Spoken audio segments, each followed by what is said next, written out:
No, I would say not. I say anybody who's been into any kind of education system anywhere has been colonized and institutionalized right across the board. And you don't recognize, the differences in the culture. That's one of the biggest, I think, injustices in education is that it's very apparent that, we're the minority in that situation. It's made we're made aware of it, made to feel less than, uncomfortable, and always on our guard. It's part of the institutionalized, and it's something that that whole mindset. We're trying to undo the damage that's been done, because there's a lot of shame and guilt that comes along with it.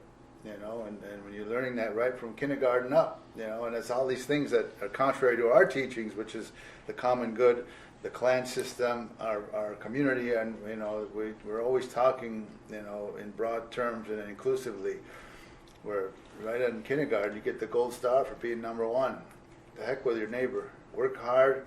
Number one. That's all that you're focused on. You get all the trappings and all of the things that come with being number one, and that's the course you're set on, right? From and be very competitive and ferocious about it, and then you get rewarded for it. So you get these negative reinforcements, as soon as you can start to comprehend that. Now we have to go undo all of that harm that's been done, saying, to answer some of your question, how we instruct our kids is that we're taught that we're responsible for the seventh generation coming. So if we're responsible for the seventh generation, we can't use all our energy getting even with what's been done to us, and trying to even the score, because you can't even the score if you wanted to. That's a waste of energy, and you have to be able to pick your battles. And this is one of the things I've learned the hard way, and I had really good instruction.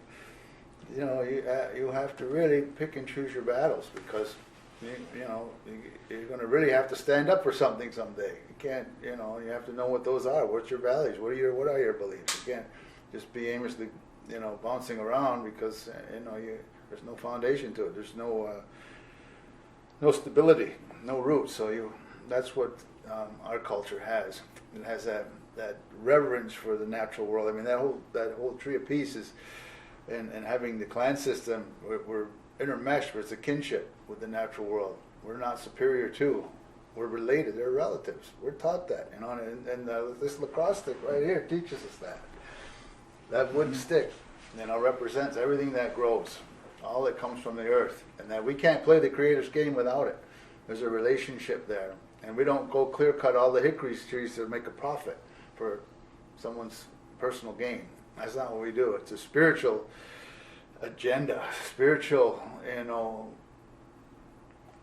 mindset that's so much different than, we're our brothers are very, they're into getting wealth, they're into, accumulating things and putting them in a fence and boundaries and all of these things. We don't even have a word for some of these things, because it's not in our mindset, because it's everyone's. How can you say that water's yours and that water's not yours? I mean, who do you think you are? And these things are taught to us. And one thing that I understand now very clearly is that what happens to my neighbor is going to happen to me.